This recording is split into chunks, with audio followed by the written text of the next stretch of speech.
Some of our countries have a bad record on freedom. Some of our countries have a great record on freedom.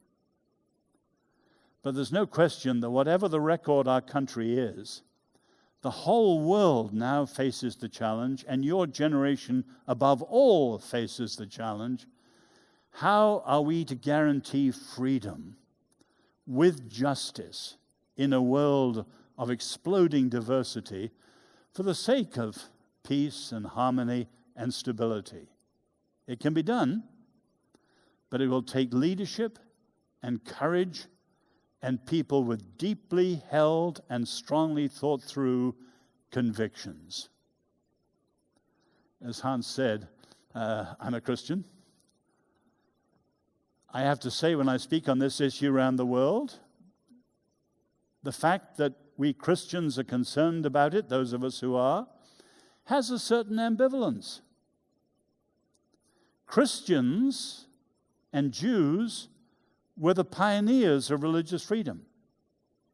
The first reference to religious freedom in history is Tertullian in the 2nd century. The second was Lactantius, who's very important because he was the tutor to the Emperor Constantine. And the Edict of Milan didn't make the empire Christian, but it gave religious freedom for people of all religions. And it was the emperor's son's tutor who was behind the thinking.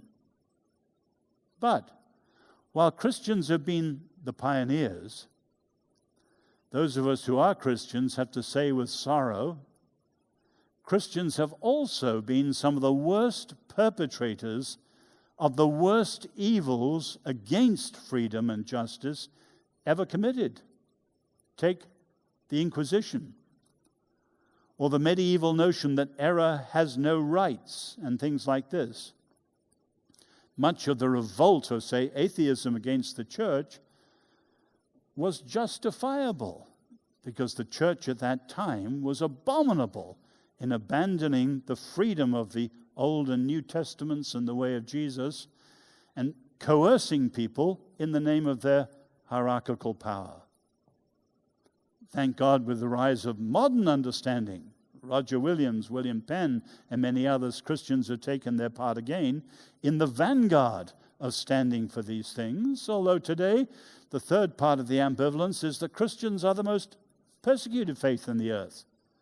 Many other faiths are persecuted, but wherever almost anyone is persecuted, Christians are persecuted too. Which means that some Christians enter into the fray out of concern for us. And that, of course, is a fatal mistake. As with any human right, it's not about us. Our rights, whether we're Christian, Jewish, atheist, Muslim, or whatever, our rights are always best protected when the rights of others are safely protected. In other words, when the rights of the tiniest minority and the most unfashionable community know that they are safe. So that would be my argument to you tonight. And the Netherlands is a key society in pressing forward for the entire world. But make sure you've thought it through, you've got deeply held convictions, and you know what it is to stand for freedom and for justice for everybody. Thank you.